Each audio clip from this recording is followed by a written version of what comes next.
Hello everyone, welcome back to this channel. Students, आज के class में हम लोग cash flow from operating activities का और एक नया मैथ्स को सॉल्यूशंस करेंगे और सीखेंगे नया थिंग्स को। चलिए शुरू करते हैं। स्टूडेंट्स, मैं एक रैंडम मैथ्स को पिक कर रहा हूं जो initial portions of this video के अंदर आपको दिखाई देगा। Calculate net cash flows from operating activities from the following. Number 1. Profit made during the year 2,50,000 after considering the following items. A. Depreciations on fixed assets 10,000. B. Amortizations of goodwill 5,000. C. Transfer to the general reserve 7,000. D. Profit on sale of land 3,000. Okay. Number 2, the following is the positions of current assets and current liabilities 2013 and 2012. Okay, debtors, creditors, bills receivable, prepaid expenses. Okay students, हमारे पास जो information है वो बिल्कुल ready है। चलिए आज इसके साथ साथ हम लोग कुछ नया जो यहाँ पे वर्ड्स हमें देखने को मिलता है, नया चीजों को देखने को मिलता है, वो हम लोग डिस्पर्शन से डिस्कशन करेंगे। चलिए बिफोर दैट हम लोग यहाँ पे लिख लेते हैं calculations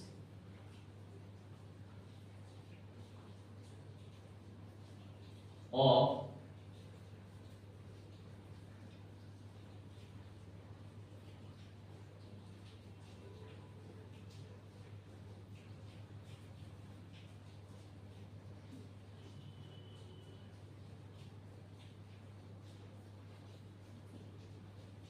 operating activities.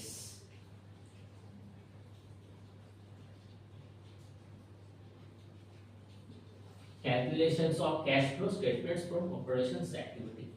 Students, first of all हमें ये देखने को मिलेगा कि यहाँ पे प्रॉफिट कितना हुआ था। पहले का जो हम लोग शुरू कर रहे हैं वो उसमें प्रॉफिट कितना था, चलिए देखते हैं।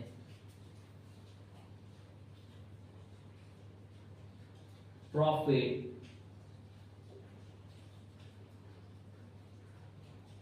फॉर द ईयर, इस ईयर होगा 2013।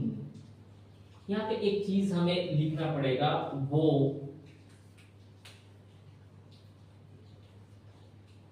आफ्टर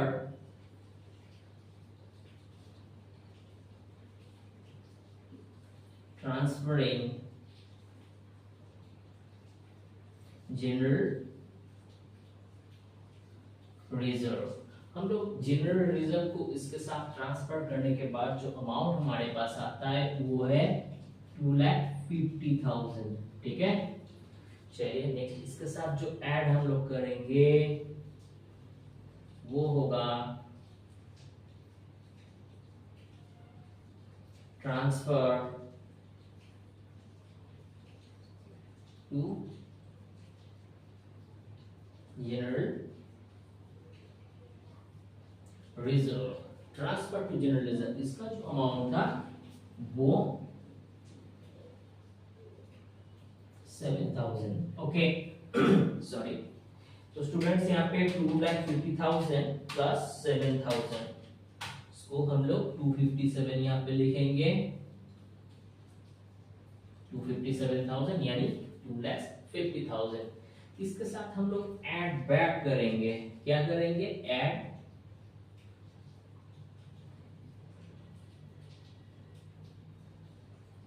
ऐड बैक करेंगे। तो ऐड बैक में स्टूडेंट्स हमें ये देखने को मिलेगा कि हमारा यहाँ पे एग्जैक्ट लॉस कौन कौन सा चीजों में था। तो फर्स्ट यहाँ पे था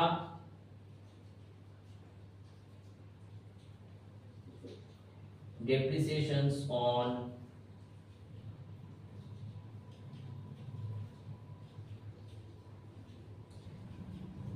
fixed assets। ओके, तो स्टूडेंट्स यहाँ पे जो अमाउंट हमारे पास होता था वो 10,000। चलिए डेप्रिसिएशन 10,000। ओके, देन हमें ये देखने को मिलेगा अमोर्टाइजेशंस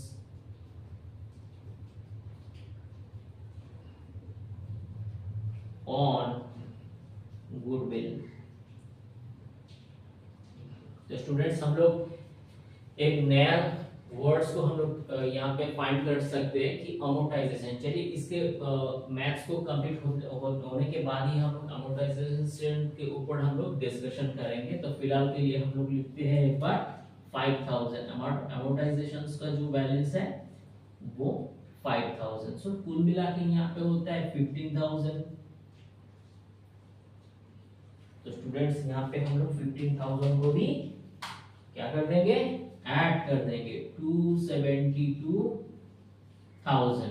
तो स्टूडेंट्स यहां तक तो होता है, और इसमें हमारे पास एक लॉस भी हमें देखने को मिलता है। सो हम लोग क्या करेंगे, deduct.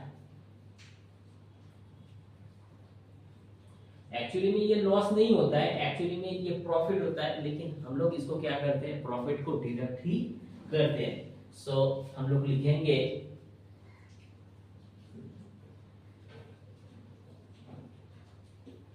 Profit on sale of land.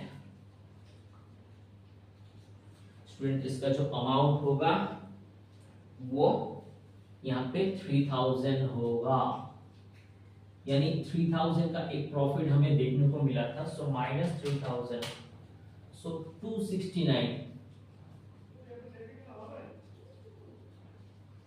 Okay, सो यहाँ पे हमें profit on sale of land 3000 हमें देखने को मिलता है। तो फाइनली स्टूडेंट्स हमें जो यहाँ पे देखने को मिलता है वो है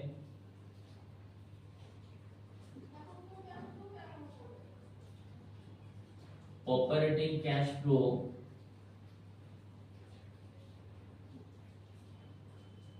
बिफोर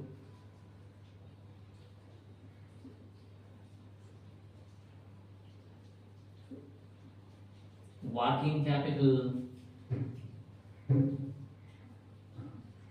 चेंज। तो स्टूडेंट्स वर्किंग कैपिटल चेंज होने से पहले हमारे पास 269,000 रुपीस हमारे पास अवेलेबल है, तो ये हम लोग को मिलता है। चलिए इनमें अभी हम लोग इन पे इंक्रीज और डिक्रीज का जो सिलसिला होता है ड्यूरिंग द टोटल पीरियड, तो हम उसको देख लेते हैं। First, increasing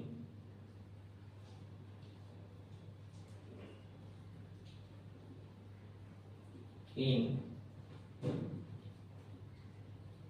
debtors. चलिए इंक्रीजिंग इन डेटर्स का जो अमाउंट था वो 15,000 माइनस 12,000, क्योंकि करंट ईयर से हम लोगों को प्रीवियस ईयर्स क्या करना पड़ेगा, यहाँ पे सब्ट्रैक्ट करना पड़ेगा। ये होता है हमारा करंट और ये होता है प्रीवियस, ठीक है। तो इसको हम लोग सब्ट्रैक्ट कर देंगे। सब्ट्रैक्ट करने से हमारे पास जो आएगा 3000। स्टूडेंट्स यहाँ पे डेटर्स जो होता है करंट एसेट्स होता है, तो उसको हम लोग क्या करेंगे, उसको हम लोग करंट एसेट्स अगर इंक्रीज होता है तो उसको हम लोग लेस कर देते हैं। चलिए नेक्स्ट, डिक्रीज इन क्रेडिटर्स। सो यहाँ पे 15,000 माइनस 10,000, एज सेम एज यहाँ पे प्रीवियस ईयर्स का जो अमाउंट होगा वो करंट ईयर से सब्ट्रैक्ट होगा, और हम इसको यहाँ पे तो क्या कर देंगे, इसको क्रेडिटर्स भी अगर डिक्रीज होता है तो इसको भी हम लोग क्या करेंगे, इसको सब्ट्रैक्ट कर देंगे, यानी कि हम लोग नेगेटिव बैलेंस के अंदर लिखेंगे। चलिए next, decrease in bills payable. So students यहाँ पे बिल्स पेबल का यानी बिल्स रिसीवेबल का यहाँ पे जो अमाउंट होगा वो यहाँ पे बिल्स रिसीवेबल का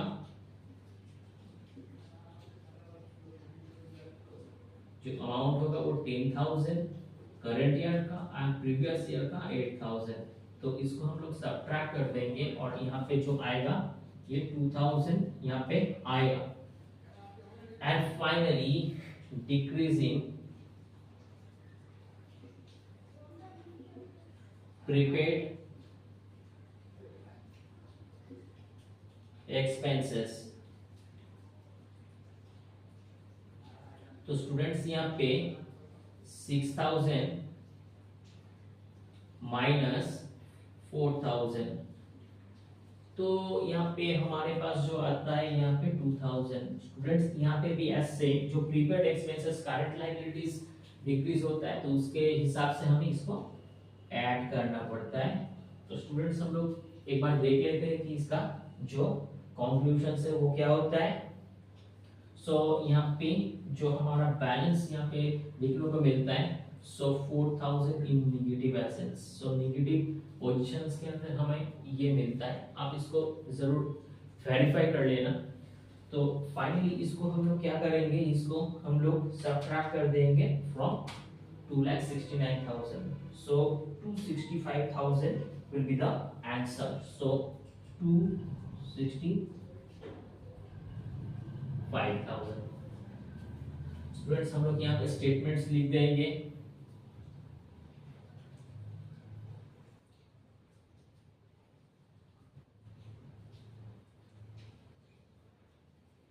नेट कैश फ्लो फ्रॉम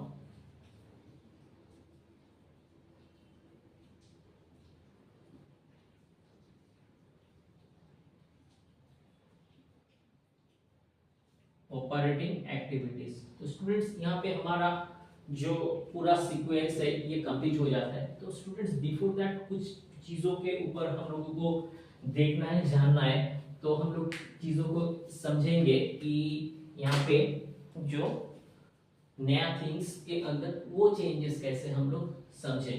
तो डेप्रिसिएशंस ऑन फिक्स्ड एसेट्स, ये फिक्स्ड एसेट्स के अंदर डेप्रिसिएशंस आता है, ये नॉर्मल है, हम लोग इसको कंप्लीट करें इन प्रीवियस क्लास। लेकिन अमोर्टाइजेशंस जो होता है ये बिल्कुल एक नया वर्ड होता है। तो अमोर्टाइजेशंस क्या होता है? अमोर्टाइजेशन का मतलब ये होता है कोई अगर इंस्टॉलमेंट बेसिस के अंदर आपसे कोई पैसा रिसीव कर रहा है हर महीना, during the her quarterly, her yearly, कुछ लॉन्ग टर्म बेसिस में या शॉर्ट टर्म बेसिस में या मीडियम टर्म बेसिस में किसी भी, तो उस समय अमोर्टाइजेशंस का जो एक पर्टिकुलर प्रीमियम डेट होगा ड्यू डेट के अंदर, यानी मान लीजिए हर महीना आपको 5000 करके देना है।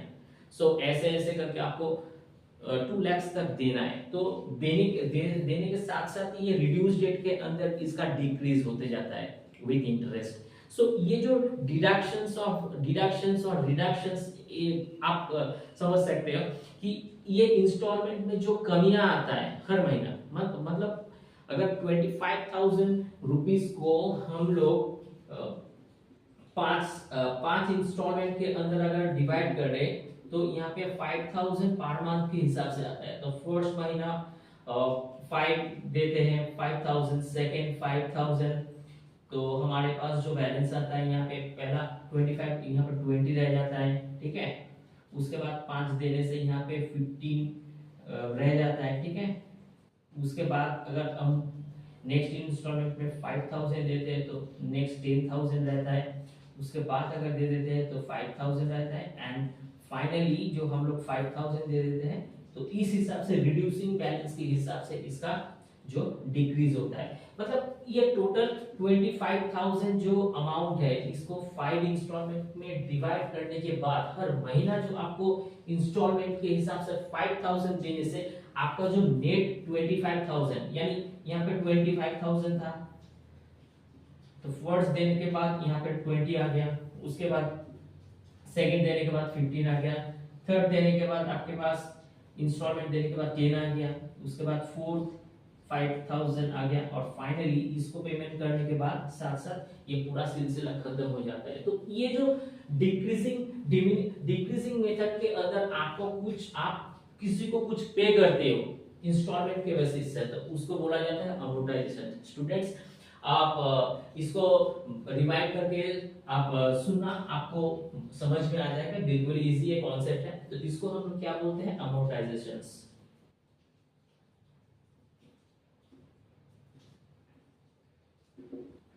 ठीक है, ये अमोर्टाइजेशन का कॉन्सेप्ट होता है बेसिकली। तो इस अमोर्टाइजेशन ऑफ गुडविल अगर मान लीजिए किसी का हम लोग एग्जिस्टिंग बिजनेस को बाय कर रहे हैं तो बिजनेस तो वो ऐसे ही नहीं देगा, क्योंकि वो सालों लगाया है उस पोजीशंस में आने के लिए, उस गुडविल को बिल्डअप करने के लिए, उसका एक पहचान है, पहचान बनाने के लिए ना जाने कितना स्ट्रगल्स उनको देखना पड़ा during the total over the longer period of time. तो उस हिसाब से उसका गुडविल बनता है। अब अगर उस बिजनेस को हम लोग खरीदने जाते हैं तो वैसे तो नहीं देगा ना, उसको वो बोलेगा कि भैया आपको तो प्रीमियम फॉर गुडविल भी देना पड़ेगा, गुडविल भी देना पड़ेगा। सो मान लेते हैं गुडविल का जो अमोर्टाइजेशन वैल्यूएशन है वो हर महीना 5000 करके एक बार के लिए हम लोग मान लेते हैं। तो उस हिसाब से गुडविल का जो पोजीशंस होता है यहाँ पे ऐड बैक होता है। स्टूडेंट्स आपको आशा करते हैं समझ में आया है, ठीक है। अगर फिर भी कोई प्रॉब्लम होता है तो कमेंट्स बॉक्स के अंदर राइट डाउन कीजिए, हम लोग और भी कॉन्सेप्ट से इसको समझने की कोशिश करेंगे। चलिए सर फाइनली यहाँ पे हम लोग इस पोजीशंस का profit on sale of land, किसी जमीन को आप टुकड़ा को बेचते हो तो बेचने के बाद आपको प्रॉफिट होता है, ठीक है। तो प्रॉफिट होने से क्या होता है, आपका जो मेन जो अमाउंट होता है वो इस हिसाब से कैश फ्लो के हिसाब से ये डिडक्शंस होता है। ओके चलिए यहाँ तक हमारे पास operating cash flow before working capital change ये हमको समझ में आता है। चलिए इंक्रीजिंग इन डेटर्स, तो डेटर्स का मतलब क्या होता है, यहाँ पे इंक्रीजिंग यहाँ पे करंट एसेट्स, करंट एसेट्स अगर इंक्रीज होता है तो हम लोग क्या करते हैं, इसको माइनस करते हैं, ठीक है। नेक्स्ट उसके बाद यहाँ पे डिक्रीज इन करंट लायबिलिटीज, तो इसको हम लोग क्या करते हैं, अगर डिक्रीज होता है इसको ही हम लोग माइनस करते हैं। डिक्रीजिंग इन बिल्स रिसीवेबल, यानी यहाँ पे डिक्रीज इन करंट एसेट्स, तो इसको हम लोग क्या करते हैं, इसको ऐड कर देते हैं। तो फाइनली यहाँ पे प्रीपेड एक्सपेंसेस, मतलब पहले का जो बिल भराओ उसके बाद बातें करो, फोन पे इंटरनेट का बिल भरवाओ उसके बाद बातें करो, उसके बाद ब्राउजिंग करो, पहले आप टिकट खरीद लो उसके बाद हवाई यात्रा करो, पहले आप टिकट खरीद लो उसके बाद आप जाकर ट्रेन पे बैठो। ये जो पैसा पहले देने का जो हमें पहले देना होता है इसको हम लोग प्रीपेड एक्सपेंसेस बोलते हैं। तो प्रीपेड एक्सपेंसेस एक प्रकार का लायबिलिटीज होता है। सो हम लोग यहाँ पे लिख सकते हैं, यहाँ पे डिक्रीज इन करंट लायबिलिटीज, तो इसको हम लोग क्या करेंगे, ऐड कर देंगे, ठीक है। तो स्टूडेंट्स यहाँ पे पूरा जो सिस्टम है हमारे पास फिलहाल तो ये कंप्लीट होके रेडी है, आप इसका स्क्रीनशॉट ले लो। चलिए स्टूडेंट्स ये बिल्कुल एक नया जो डिफरेंट हमें नया एक प्रॉब्लम है, जो डिफरेंट एक कॉन्सेप्ट के बारे में हमें बताता है। हमें सीखने को ये मिलता है कि what is the exact definitions of the amortizations. ये बिल्कुल भी डिफिकल्टीज नहीं है, ये आप जितना करोगे प्रैक्टिस के बाद वो परफेक्शंस तो इजीली आ ही जाएगा। आप ये हर एक डिटेल्स को पहले का जो हम लोग क्लासेस के अंदर कॉन्सेप्ट के क्लास किया करी थी, तो उसके अंदर हम लोग एक कॉन्सेप्ट और कुछ जो थिंग्स था उसको हम लोग विस्तार से हम लोग उसमें बताने की कोशिश की। तो उसके साथ आप इसको रिलेट करना, आपको एकदम क्रिस्टल क्लियर हो जाएगा। It is my humble belief. Student video अगर अच्छा लगता है तो जरूर इसको लाइक कर देना, शेयर करना अपना फ्रेंड्स के साथ और सब्सक्राइब करना इस चैनल को। मिलते हैं किसी नेक्स्ट क्लास के अंदर, तब तक के लिए थैंक यू।